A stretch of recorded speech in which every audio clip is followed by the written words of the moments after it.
Bismillah. Assalamualaikum warahmatullahi wabarakatuh. Sahabat yang dirahmati Allah, semoga Anda semua selalu dalam keadaan sehat walafiat, diberi rezeki yang melimpah, dan diberi umur panjang dalam keberkahan Allah Subhanahu wa Ta'ala. Tidur adalah aktivitas yang dilakukan oleh setiap manusia setiap hari.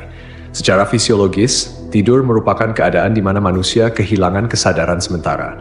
Dalam Islam, tidur sering dianggap sebagai bentuk kematian kecil, di mana roh manusia diatur oleh Allah Subhanahu wa Ta'ala. Namun, pernahkah terlintas di benak kita, kemana roh kita pergi saat tidur? Apakah roh benar-benar meninggalkan tubuh seperti yang digambarkan dalam film-film? Dalam pembahasan kali ini, kita akan melihatnya dari dua sisi, pandangan medis dan pandangan Islam. Namun sebelum melanjutkan, jangan lupa untuk mendukung channel ini dengan klik subscribe, like, dan lonceng notifikasi, agar kita terus bisa menyebarkan syiar Islam. Pengertian tidur menurut medis. Tidur adalah proses istirahat alami yang sangat penting bagi tubuh, jiwa, dan pikiran manusia.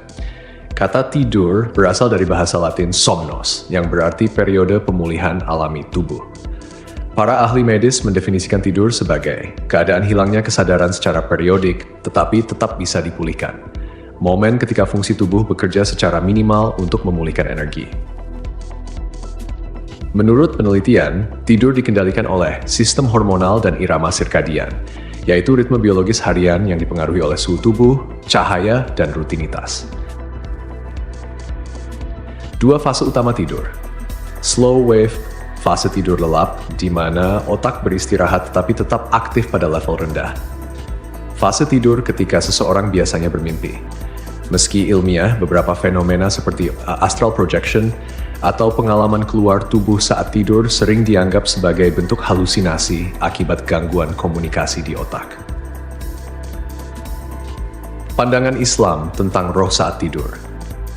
Islam memberikan makna spiritual yang mendalam tentang tidur. Dalam surah Az-Zumar, ayat 42, Allah Subhanahu wa Ta'ala berfirman, Allah memegang jiwa, roh seseorang pada saat kematiannya, dan memegang jiwa seseorang yang belum mati di waktu tidurnya. Maka dia tahan jiwa yang telah dia tetapkan kematiannya dan dia lepaskan jiwa yang lain sampai waktu yang ditentukan. Sesungguhnya, pada yang demikian itu terdapat tanda-tanda kebesaran Allah bagi kaum yang berpikir.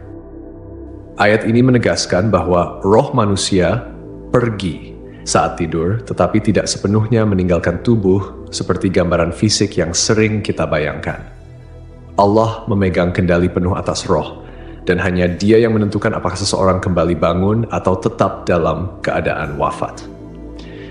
Tafsir para ulama, Ibnu Katsir menjelaskan bahwa roh manusia saat tidur seperti dipinjam oleh Allah Subhanahu wa Ta'ala dan akan dikembalikan kepada tubuh ketika waktu tidurnya usai.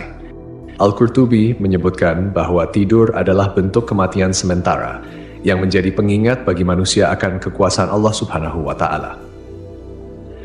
Amalan sunnah sebelum tidur.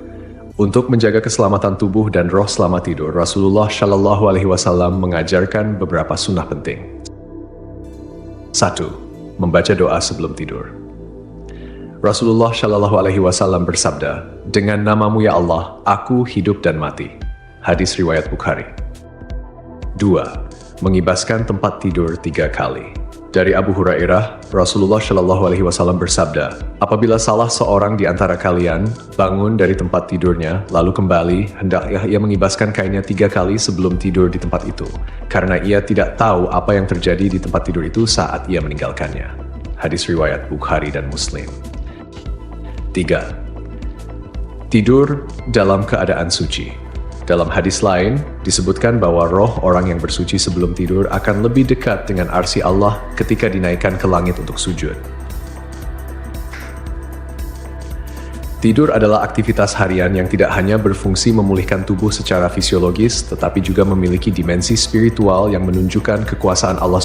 Selama tidur, roh manusia tidak sepenuhnya terpisah dari tubuh, melainkan tetap berada dalam kendali Allah. Dalam surah Al-An'am ayat 60 hingga 61, Allah Subhanahu wa Ta'ala berfirman, "Dan Dialah yang menidurkan kamu di malam hari, dan Dia mengetahui apa yang kamu kerjakan pada siang hari. Kemudian membangunkanmu pada siang hari untuk disempurnakan umurmu yang telah ditentukan. Kemudian kepada Allah lah kamu kembali, lalu Dia memberitahukan kepadamu apa yang dahulu kamu kerjakan, dan dialah yang mempunyai kekuasaan tertinggi di atas semua hambanya, dan diutusnya kepadamu malaikat-malaikat penjaga. Ayat ini menegaskan bahwa Allah melindungi roh manusia selama tidur, dengan malaikat-malaikat penjaga yang bertugas menjaga kita dari bahaya hingga tiba waktu kematian. Menurut riwayat Ibnu Majah, roh tetap memiliki hubungan dengan tubuh, khususnya melalui hidung. Hal ini menunjukkan bahwa roh tidak sepenuhnya meninggalkan tubuh saat tidur. Dalam riwayat Al-Baihaqi dari Abdullah bin Amr bin Al-As, disebutkan bahwa roh manusia dinaikkan ke langit saat tidur untuk sujud di hadapan arsy Allah. Jika seseorang dalam keadaan suci sebelum tidur, rohnya sujud lebih dekat kepada arsy. Namun, jika tidak bersuci, rohnya tetap sujud, tetapi dalam jarak yang lebih jauh. Wallahu a'lam bishawab.